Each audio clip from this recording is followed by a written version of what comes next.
Hello and welcome to an Aspire Design and Home webinar. Today we're talking about environmental justice and the connections between the power inequities associated with class and race and the environment. The Sustainable Furnishing Council launched a campaign in 2020 called Just One, being that sustainability, the environment, the inequities of race, they're such heady topics. Just One was a campaign that was launched to discuss just one thing that you can do for a better tomorrow. I think this is a conversation that falls under the auspice of just one more conversation that we can have that moves our world forward. I don't think anyone entering early 2020 ever thought that a global pandemic would keep them home an entire year.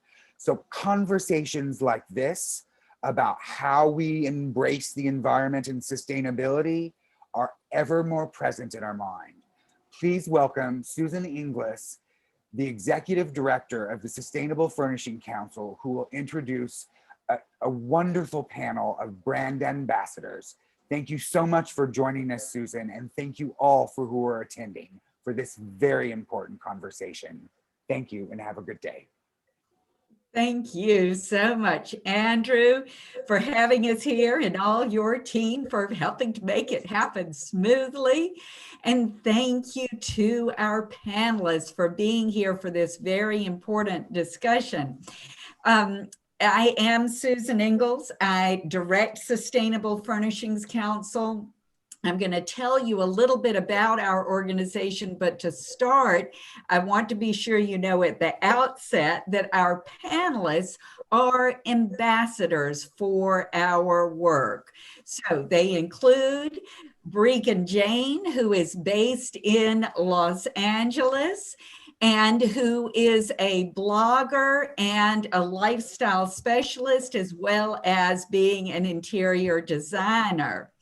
And Laurence Carr, who is based in New York City, and who is a specialist in wellness design and a great champion for circularity in design.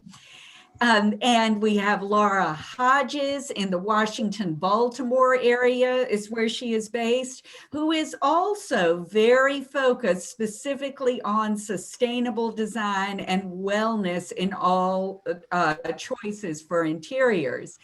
And she is a green accredited professional with us, as is Laurence, and we have John Eason, also based in New York City, who has been involved with us as a member of Sustainable Furnishings Council for years, and who also has a deep understanding of all the many aspects of interior design. So we have experts on not only good choices for beautiful interiors, but good choices for beautiful interiors through and through.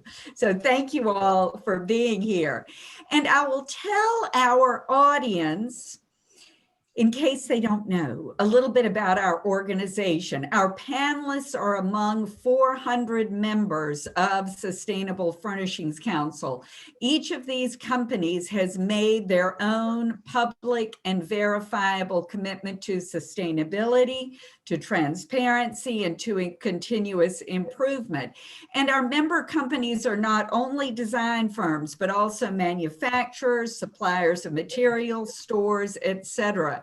It is significant that they have made their own corporate commitment. We as an organization help them realize their commitment with such things as the campaign that Andrew mentioned, which is to really support companies in taking just one step at a time. Sustainability is a wide umbrella. We worry about everything that falls under that wide umbrella. We think of sustainability in 6 segments, and one of those segments is social equity. And so that is where we're going to be sort of pointing ourselves today, thinking about how the communities that are closest to the ecosystems on our planet, how the communities are impacted. And I'll just to untangle what I just said, sustainability is about a triple bottom line, taking care of ecosystems on the planet and the communities that live in those ecosystems, human as well as plant and animal, and the economies that support those communities. So we have to keep all of those things in mind if we have any hope of sustaining a healthy future. And of course, we do have great hope for sustaining a healthy future. I'd like to point out that we are talking here, why we are talking about this social equity conversation and this environmental justice conversation. It's important to me that we notice where systems are, where we notice where racism is systemic. And there are shades of that in all our world and in our industry. Our industry is in our work, we talk about many shades of green. Our industry is actually many shades of white, and for numerous reasons. Like historically, whites are the extractors and the exploiters, the colonizers. In our modern era, whites have dominated industry, and development of industry is often followed an agenda to dominate, no matter how it's framed. It might be framed for doing real good. And of course it does. These are shades. It does do some good sometimes as well. But in this very white industry, I think it's very important for us to realize that we whites have the power to dictate more environmentally sound economic development if only we would, especially here in the US. So what we say matters, our conversations matter, and all of you, audience as well as panelists, as interior designers, know something about the power of conversation and of language. You create this wonderful new reality for your clients when you redesign their homes, and you are setting it up when you have that client conversation. So I would like for you each to further introduce yourselves and your practice and tell us something about how your client conversations frame all aspects of your work. We are going to be touching on specific projects that you're doing, so I want to invite you starting now or anytime to mention specific projects.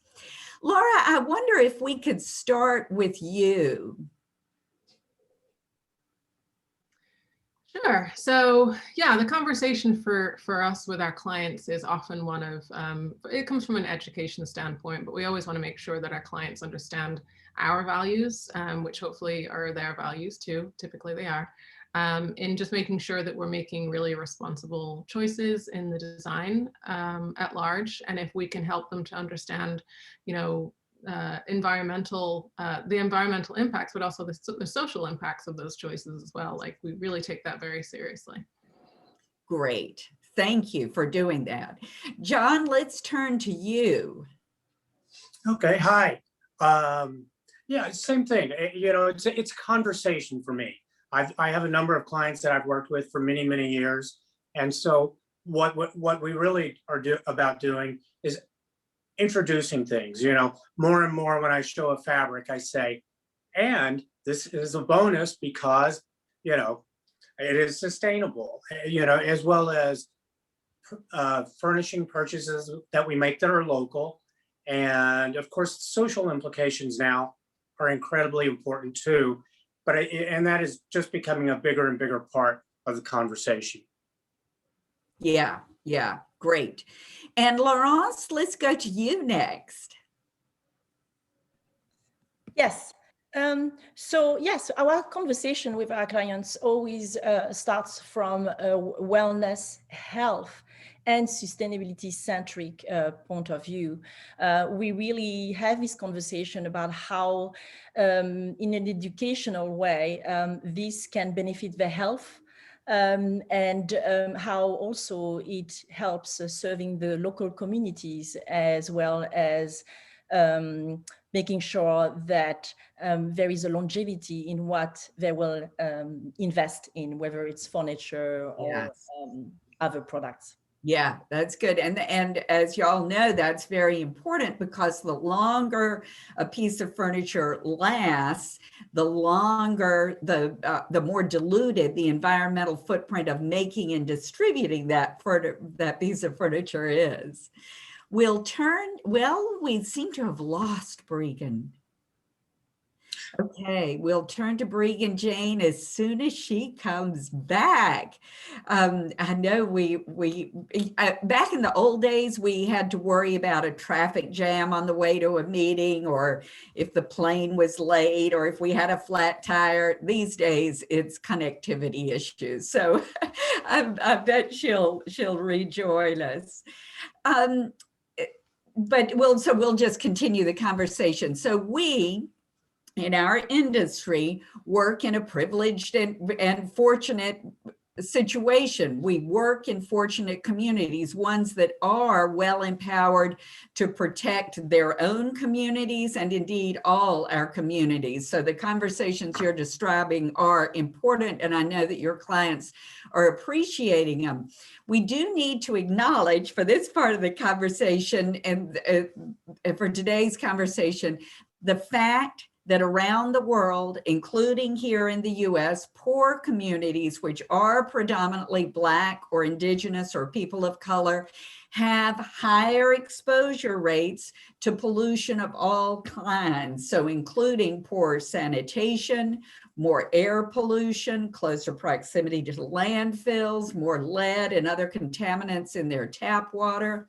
And our industry, though it is small, is responsible for a lot of pollution as materials are extracted and processed and manufactured into products. To give a couple of examples, we use a lot of wood in the furnishings industry. We're the number 3 user of the wood resource after construction and after the paper production industry. And we love precious woods.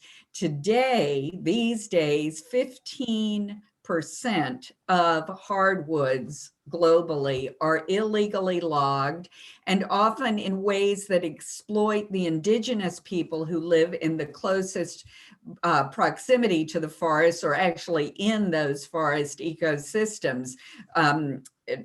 Nefarious businesses can come in and take advantage of those people in order to take advantage of their forests. And since our industry is a fragmented one, frequently these illegally logged woods, especially if they are precious ones, are sort of hidden in our products. So there's one example of our responsibility for halting deforestation and taking care of the communities that depend upon those forest ecosystems. We also use a lot of textiles, and our favorite natural fiber is cotton, which, when it is conventionally grown, uses 10% of all the agricultural chemicals that are used globally. 10% of all those chemicals go into cotton cultivation. And workers, of course, are the ones that are most impacted because they're right there in the fields where the chemicals are being used. In 19 countries to this very day, cotton is grown with forced labor. And so there are further problems that we need to see if we can possibly avoid. So my question for you, with those couple of horrible examples, and I could go on with more that might come up, my question for you each is, how do you ensure that your work helps contribute to less rather than more pollution, not only in your clients' homes, but also in the factories where the materials and products are made?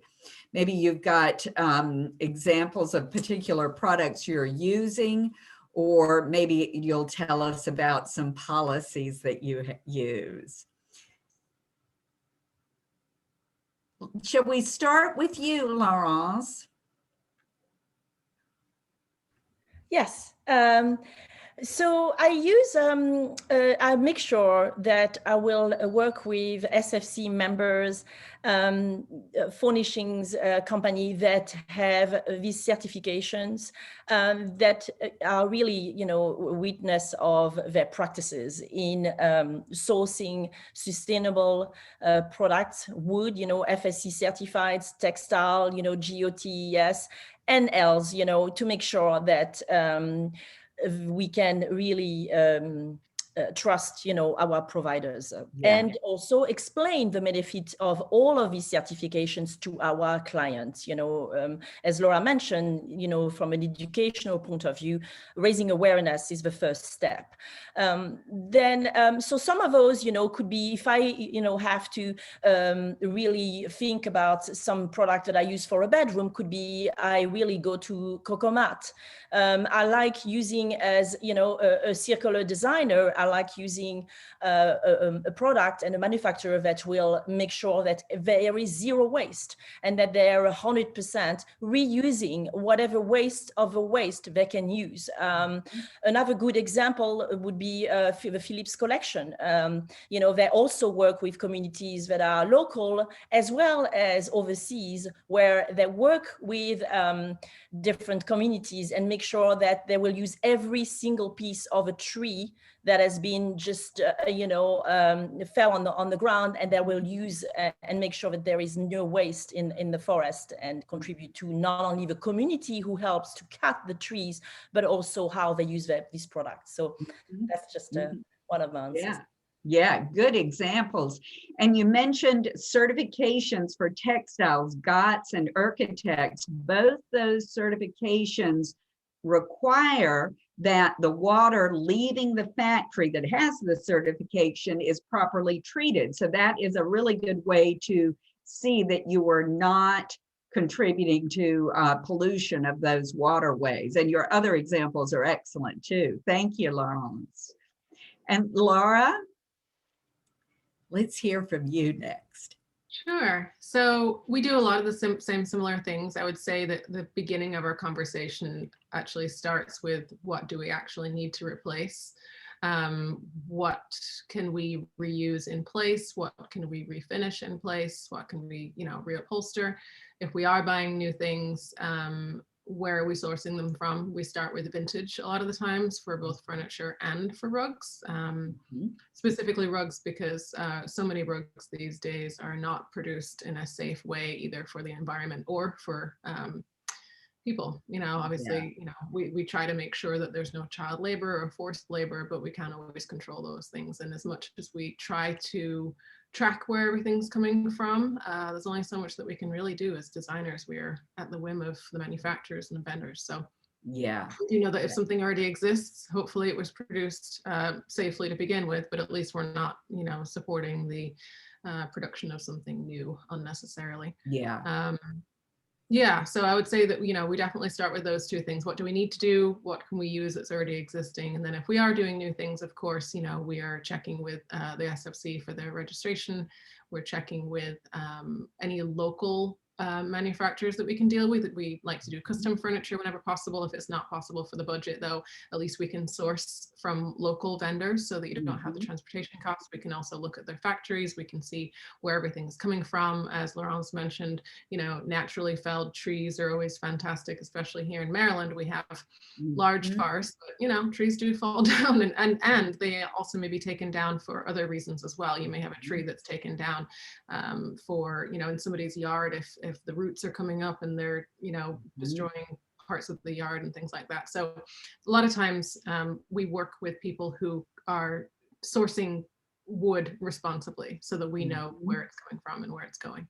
Yeah, great. Those are great examples, and great example. I love that you mentioned about vintage and about sourcing locally, because both those things can save money. And one of my favorite myths to bust is that eco-friendly always costs more. It does not, as you well know. So thank you for those comments. I also must say that there in Maryland, on the subject of wood, there is such leadership in the Baltimore Wood Project, where the city of Baltimore is, as a municipality, making sure that trees that come down in a storm or when the street is widened do go into production, which, rather than being wasted, which is really exciting, and it's something I hope we're going to see in more and more cities around the country and the world. Yeah.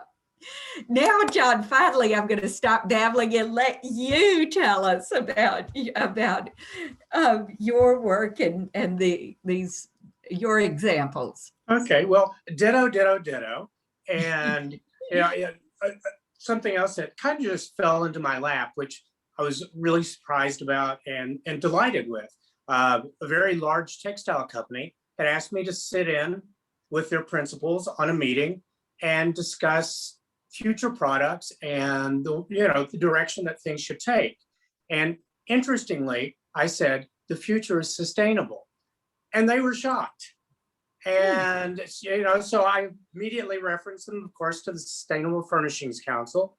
But what I find is, because we were all social, and, and we do have, sometimes we don't think our footprint is so big, but sometimes we do get to stick a foot in the door and to be able to say, this is important. It's just going to get to be more important. And, all we have to do is look at everything that's going on around us. So I was delighted to have that opportunity. Another thing that's also kind of fallen in my lap is my husband and I opened a contemporary design gallery, Culture Object. And we're working with over 60 artists, and all of them using sustainable product. We have a cabinet maker that makes things all out of waste wood. And these are beautiful, beautiful pieces. And I think we have a ratio of artists that's almost 50% women. So we're looking for a balance, and we're working on, on racial equality as well. And unfortunately, we're not all local because a lot of these things come from Europe and what have you, but all very socially conscious-minded artisans. That's great. That is so good to hear about. Culture Object. Cool. And you mentioned the textile company, so I want to, I had talked about cotton just a little while ago. Polyester is actually the fiber that we use the most in the world. 60% of our textiles are polyester textiles. And polyester, like the polyurethane that we use for foam, is a petroleum project. Polyester is a petroleum product. And extracting petroleum is polluting and chemically intensive. And it is most often coastal communities and impoverished communities that are most impacted by the pollution from oil extraction. The coastal ecosystems are often impacted.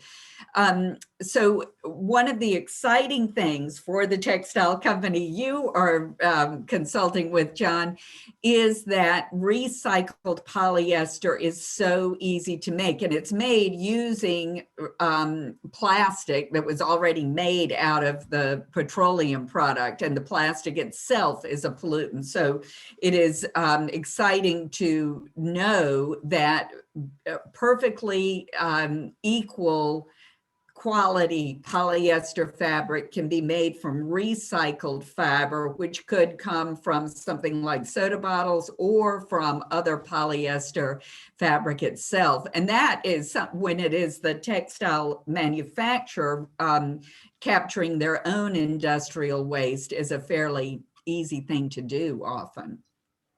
Toray Ultra Suede is made because Toray has a certain industrial waste product with a plastic film that they make into that fabric.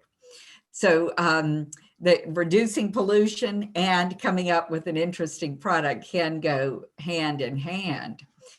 I want us to talk more about our choices in products. As we have said, we do, as an industry, emphasize more new stuff. And so, Laura, you have touched on this, but I want us to talk about how you combat that either outright or subtly, and specifically, do you have policies in place for ensuring, and as you said, Laura, we can't always ensure it, but we can ask the questions. So do you have policies for asking questions about whether your vendors have a social equity code of conduct in place for their employees and their suppliers? Do you have a policy in place for sourcing wood, or a set of questions that you ask regularly? Do you have a way that you seek out fair trade products when you're seeking out things that are in fact made new? So John, let's start with you this time. Okay. You know, I'm kind of just really getting my toe into the water with asking, asking different vendors about where they come from and, you know, what is the process? How are these things made and what have you? What I find, it's much like with the fabric company that I was speaking with. What I can do by asking questions, by wanting to know, by checking content and what have you, is it brings a bigger awareness. You know, again, this was a big textile company that I was speaking to, and they were totally surprised when I said sustainability. So, you know, I try and ask all the right questions. I feel like I'm still learning. But it opens the awareness. And I like to think that filters on through the line. Yeah, it does. Just asking the questions is so important. And we do have guidance for that on our website, on the What's It Made Of page, for instance.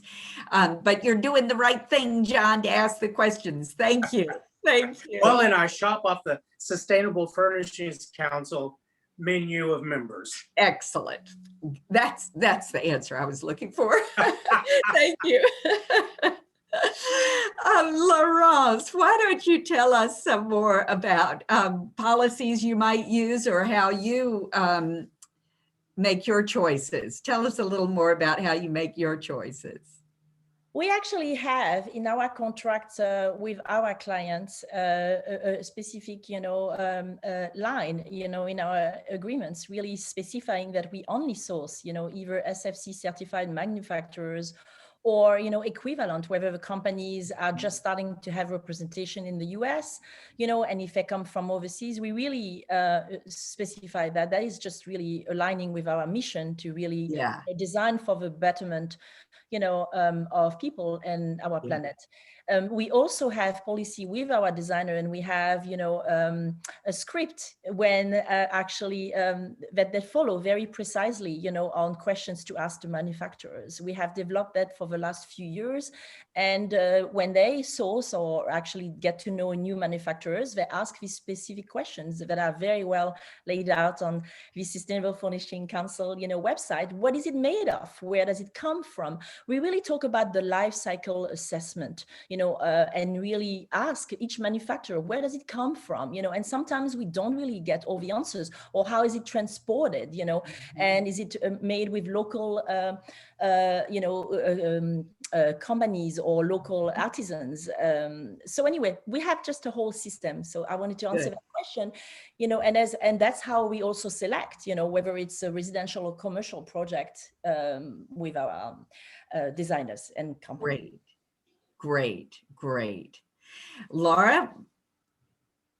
So we very similar to what Laurence was saying in our welcome packet when we first are meeting with clients. First, I mean, it is all over our website. I mean, if you don't know when you're hiring us that this is what we do, you will know shortly.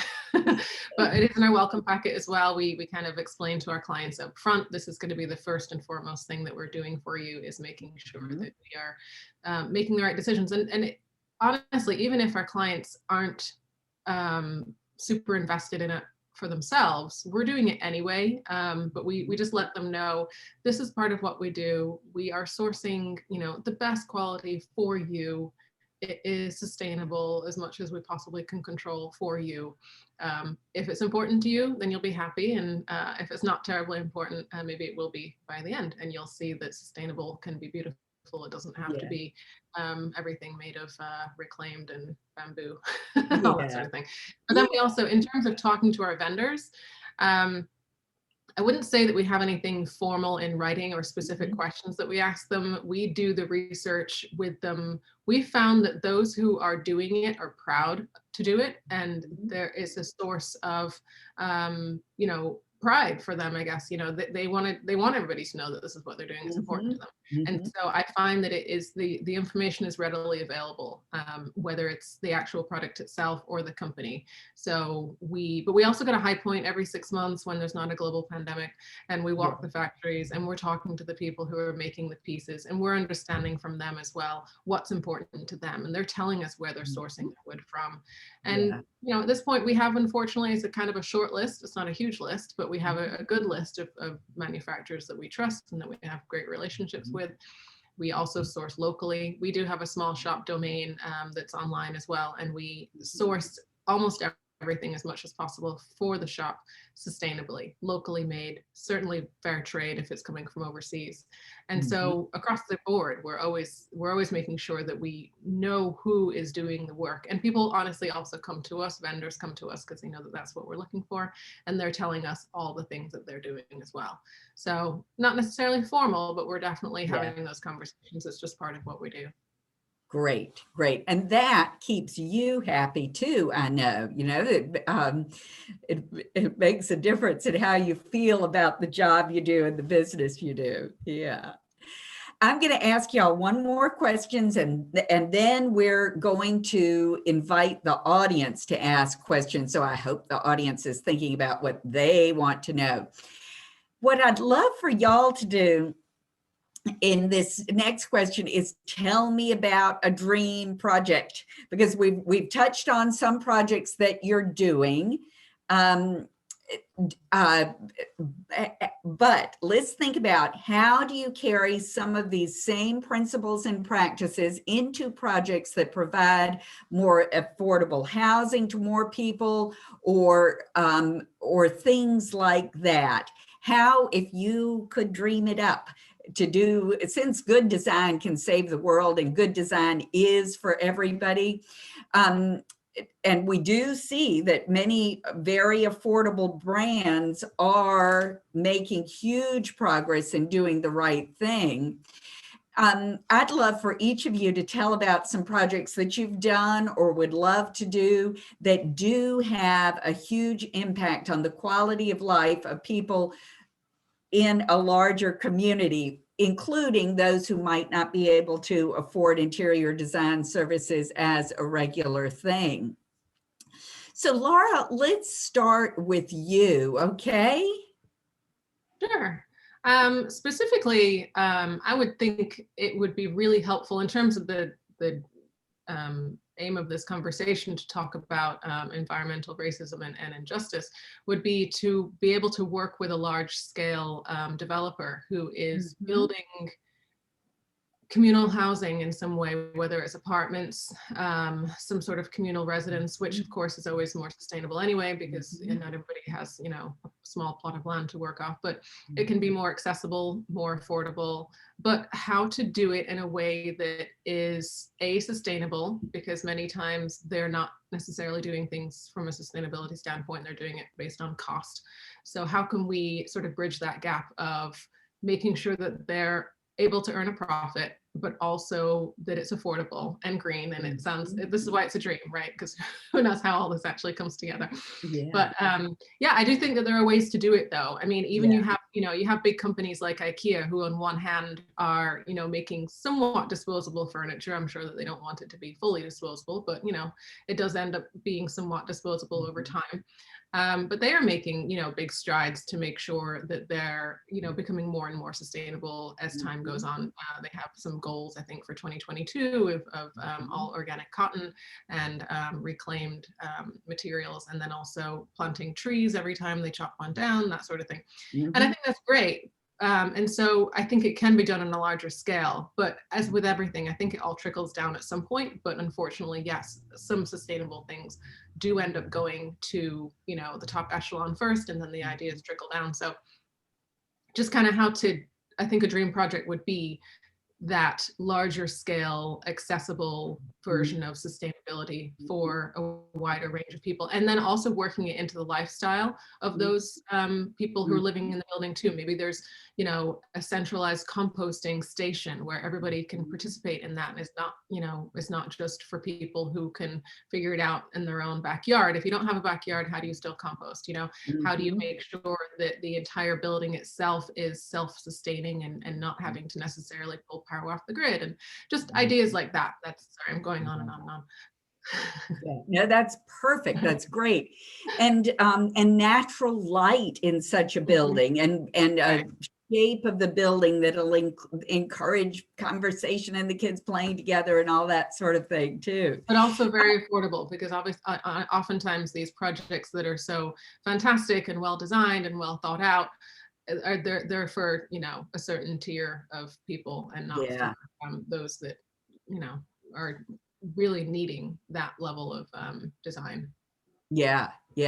And one of the things I would want for you to design into that building is good recycling systems. You mentioned IKEA and throwaway furniture, and it is true that 6% of our municipal landfill waste is furniture here in this country. It's also true that IKEA uses an MDF that is made of post-consumer waste recycled, and a mix of post-consumer and post-industrial waste recycled. But if you had a great big community so that everything recyclable was recycled together, something like that waste could be captured as a feedstock more easily. So that's another thing that excites me about the potential for that kind of urban communal living that you're describing. And also, just one small extra thing, sorry, is also, I'm really interested in gray water recycling within the community. I think that it's absolutely ridiculous that we flush the toilet with the same kind of water that we could drink out of the sink. That's insane. So I think there's so much waste there. That's going to be the next big thing, is having fresh, clean water. And I think that unfortunately, those same people that we're talking about living next to landfills and not breathing clean air, they're not going to have access to clean water. So it's very sad. And I think there's so much that we could do there. There's so much waste that happens. Yeah, you're absolutely right. You're absolutely right. And it is true that the first people to run out of fresh water are going to be the poorest people in all communities, unfortunately. Yeah. Their World Wildlife Fund has on the roof of their corporate headquarters a garden, and a great place to go up and have your lunch if you happen to work in that building. And it is watered with gray water from the building, which is a very, very good system. Yeah. Laurence, let's move to you next. Tell us about your dream project. Well, I think I'm living the dream project. I joined the advisory board of Thinking Hats, which is a nonprofit organization that is creating 3D schools for undeserved communities in third world countries. And so we are currently working on a pilot project in Madagascar, where my heritage is from partly. And so, being able to really use my design expertise to contribute to the advancement of humanitarian efforts, such as education, to an emerging country like this is a dream come true. So much of the social equity has to do with accessibility, and this is like a step in the right direction to bring the opportunity for education for those in need. Yes. So Yeah. companies, in the US and France and Madagascar are all involved in this project. So I think, it's just in progress, and it's about to happen as soon as the pandemic, is more in control as we are planning. And I also definitely believe, that you get back what you put out there. So being part of efforts like that benefit all people, is of high priority for me. Yeah. And I'm a WELL certified designer. So, WELL from the International Building, Institute, is aligned with the UN Sustainable Development Goals, a call to action for countries and institutions around the world to partner toward building an equitable society and flourishing the planet. Yeah, that's great. That's great. And those 17 goals, those 17 sustainable development goals are so important. I mentioned that that sustainability is a wide umbrella. We've sort of come up with 6 segments to help wrap our mind around it. I did propose at one point that we use all 17 of those, and we found that for our reach, we needed to combine some of them and make it a more manageable 6. But I really appreciate the International Well Building Institute is aligned specifically with the 17 because they all matter. And water is one of the ones that is getting a lot of attention now, fortunately. Yes, Yeah. I just want to add to that, to what you discussed with Laura. I mean, absolutely right. A gray water. I mean, and really focusing on that in California. There are a lot of people involved in that already. But so important, water is the new gold. If we can do it that way, because it's just become scarce. All around the world. In fast pace. Yeah. John, let's turn to you to hear about dream projects. Well, it's nice to go last because it leaves me with little to say. But I really kind of think kind of something similar to what Laura was speaking of, to build communities where you can actually make a big footprint. I think in terms of, if we're doing something like this, though, how many manufacturers can we bring into it? How much attention can we draw to it? How affordable can we make it? And just how can, and even to the point of how can we bring 2 political parties that are so opposed to each other together to work together for the greater good? And when you read the statistics about how hard it is for children that grow up in poverty, and and they don't eat properly, the odds of them finishing high school are much smaller. And if we could just work together as a community, draw attention to something like this, make it exciting for people to want to be involved with, and as a way of helping others to have a better life too. Telling the story of what you're doing does matter so much, and telling about it is inspiring to others, and can in itself make a real difference, and I think is an important part of participating in society, being willing to be loud about what you stand for. And as you say, participating in our democracy is an important part of our participating in our society. We do have the opportunity now for questions. So, and I think that I simply find them in the question box down here, but perhaps our administrators are getting them. And so I'm going to look and where I only host some panels. and see questions. Okay, I think we don't have any questions at the moment from the audience. So y'all ask questions if you want to. I will ask you each to say, and this will pick up on what you were just talking about, John. So we'll have you go first. Talk a little bit about what you think is most important in amplifying the conversation for a more equitable and environmentally safe society. What is most important for amplifying this conversation in our industry and in all the communities where we work? Y'all are all influential designers, so have a talk about how you apply your influence and what you think is most important now in amplifying the conversation. Okay, I've always said for years and years, my new business always comes from referrals. It always comes from people that know me, that have worked with me, that have liked my service, that like my style and what have you. Yeah. And I think that's really one of the best ways that we can do this. It is by having conversations. It's about, for better or worse, we are at a point where climate problems have come to meet us. So, we are being confronted by this, by freezing cold. My brother lives in Corpus Christi, where it was 5 degrees last week. Wow. And, and the more we can help educate other people to really understand, and like you say, what happens to people like flooding, Katrina, what happened just now in Texas, all of these things always take a much bigger impact on poorer communities. Yeah.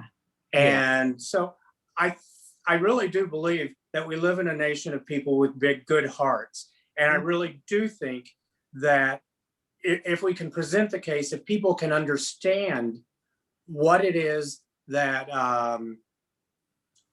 what some of the problems are, something out of their own box. I grew up in Texas, and, it's one thing when you drive around in a car all day, and it can kind of give you a bubble. And this last year has given all of us a bit of a bubble. But most of the time, what I was going to say, and when I moved to New York, all of a sudden you're on the street with everybody. Yeah. And it really does change the way you look and you think and you feel about things. And I do believe that if we can spread the word, if we can grow in knowledge ourselves, which I think every day there's something new that we're learning. I think that's the best way to move forward and to make the movement a bigger movement. Great. Thank you. So Laurence, let's move to you now. And we've got questions rolling in from the audience as well. So in thinking about how we amplify the conversation, talk about ways in which we can all diversify the conversation and ways in which we can, because that's one of the questions. Susan mentioned earlier that this is a very white space. What are ways we can all diversify the conversation? Another related question we have is how can people help on a local level to influence communities to create more equity in city planning? So you've got a choice there, Laurence, to address how you will address this. Diversifying the conversation. I'd say, always start with a conversation with your clients, with the trade. I also write a blog, and I try to really always have the intention of spreading awareness and, education. And really keep an open mind and put yourself in the other persons, whether they're a client, a trade, an artisan, local, vendors, just, where do they come from and how can we diversify, and not always go to the same sources, but always keep an open mind. That's what comes to mind to me right now with this. Yeah, that's great. And And I'm glad you mentioned writing a blog. I think that I agree with you that writing a blog is a chance to present a point of view on any number of things. And Breegan Jane, of course, writes a blog regularly as well. And it gives you freedom to address anything. So that might be a good way to diversify the conversation. Laura, sorry, Susan. I would just say also another thing that I consistently seek out for is I partner with organizations that are outside of the industry, but they just demonstrate their outreach to local communities, whether it's with the circular economy, topic, or it's regenerative design, or it's, different organizations and people as well, other influencers who really same approach. And that's also one way that I do to really diversify the conversation. Great. Thank you. And what would you say, Laura? Well, in terms of amplifying the conversation, I know we had some other questions. I think that it's important to make sure that we are giving voices to those people, whether it's, and many times I think it comes down to who we know and how we can make sure that their story is being told with them and not for them. So we try to carry, like in our shop, for instance, we try to make sure that we are always looking at a diverse range of different artisans and people who can make things, whether it's making furniture, making candles, making artwork and that sort of thing. It's hard to, I think it's hard to, see how we can make a difference when it's just us. We're doing interior design. What are we going to do? But like you said, there's the blog, there's reaching out on Instagram, there's just having, it doesn't have to get super political. It can just be, here's something that we're working on and here's how we think it's going to be beneficial to other people in different communities. And I don't think anybody wants it like sort of, pushed down their throat all day long. They might just want to see a pretty room on your Instagram page. But it could be that, we are talking about, where the products came from, right? And maybe this basket was woven by, a small artist, a female run artisan group in Uganda, and, telling that story a little bit and just kind of giving voice to the fact that, we're pulling all these amazing things all the time, these amazing design elements from all around the world. And that means that we have to think about, how it's getting here, who it's affecting. And if you're buying something that's cheap, who's suffering for it being so cheap? Because that's usually what it comes down to. Somebody else has to pay for that in some way, whether it's through cheaper labor or where they're living isn't very safe anymore because they're cutting corners on manufacturing. So conversations about all these things. And I think you're so right. And our research, our consumer research, which we do every few years, and the next wave will be coming out in a few weeks, our consumer research shows that, of course, all of us go shopping for design services as well as for products with whatever our taste is and whatever our budget is. But when we know that it is an eco-friendly product or has a credible story that moves us like that, 90% of us would choose that product over the other. And so if there's looking at two baskets, one made by a women's collective in Uganda and one made anonymously, they're likely to choose the one where they know that it is making a difference where the people are, which I think is so important. And that heartens me about human nature, that we do prefer a product with a good, credible story. Let's see. So we have a question here, and we've got just 2 minutes. So why do your clients choose sustainable products? Is it because of their previous life experience or health or something else? How much do your clients care? So in your wrap up, statement that I invite each of you to make. Why do your clients care as well as you caring? Perhaps Laurence, will start with you. I found there's a huge focus on health. This last year, even more wellness, and sustainability. Our clients were always focused on this, but then health, is even more prominent. So that is just why they come to us. It's really loud and clear on our website, on our blog, in my speaking engagement. That is our message, and that is why they come to us. But health is definitely one. I'm a healthy material advocate. Parsons offers a phenomenal course. I invite, all trade or not, to just really truly understand, the level of chemicals that are in every single structure, material, ingredients. And then, we become aware of, we have to seek out for knowledge and education to understand, what level of chemical is everywhere and how to deal with it for our health. Yeah. And our health is connected to the health of the whole planet and all the communities on our planet, as we've bubbled up a couple of times in this conversation. So health, yes. John, let's turn to you. Okay. Go ahead. I'm sorry. Why do clients choose sustainable products in your services? Okay.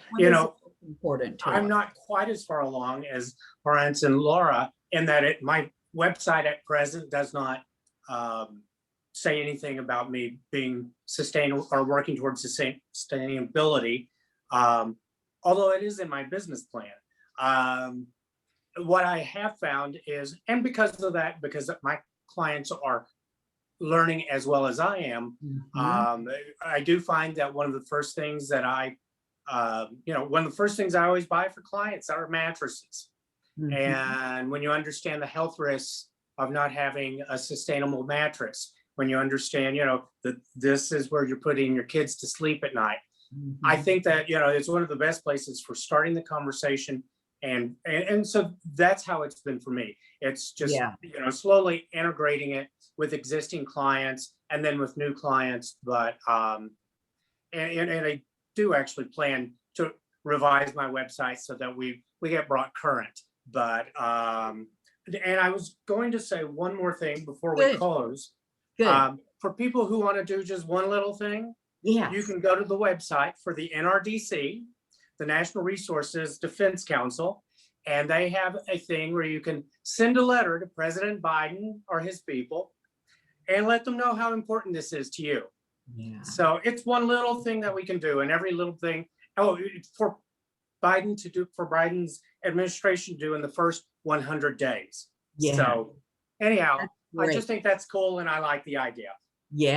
NRDC is a great advocate for the planet, and I love their billboards because the planet needs a good lawyer, and they're doing the right thing to ask us to participate. So thank you for that. Good. Certainly. Laura, what would you say? Well, we definitely have clients who are choosing sustainable design products and choices and practices for health. That's definitely something. Certainly if there's a new baby on the way or young children, I wouldn't say that it's necessarily a huge push for all of our clients. We're usually the ones that are kind of starting and having the conversation with them.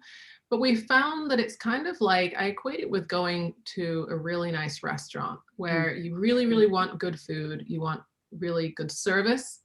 But if they also tell you where the food came from, and that in fact that it was, that it came from a local farm, and that, all the animals are looked after, and the people who work there are paid a fair wage, and all these lovely things, it only makes the whole experience and the whole finished product that much better. So they might not go to this restaurant to get the organic seafood, but they are much happier when they know that it is organic and that they feel good about it and it goes down better. The whole thing just is a much more wonderful, enjoyable experience. Yeah. So that's kind of how we sort of approach it. We approach it as it's good for you. You will like it still. It'll be better all around. We'll give you the beautiful design. We'll give you the great service, but it's also going to be good for you and good for the planet. You'll feel good about it. Yeah, yeah, that's great. In conclusion, what I want to say is to your health. And that I've been thinking that as we've been making these last few comments, because to your health is to the health of all the communities that we touch. And those communities are all colors and in all strata of society. So I want to thank all of you panelists, Laura and John and Laurence, for being here for this conversation. I want to thank you for your commitment to our cause and to Sustainable Furnishings Council, our organization. I want to thank you for the work you are doing in each of your practices and in each of your communities. I want to thank Andrew Joseph PR and Aspire for having us here. It's been great to be on this platform. Thank you all very much. And with that, go forth in good health. Thank you very much.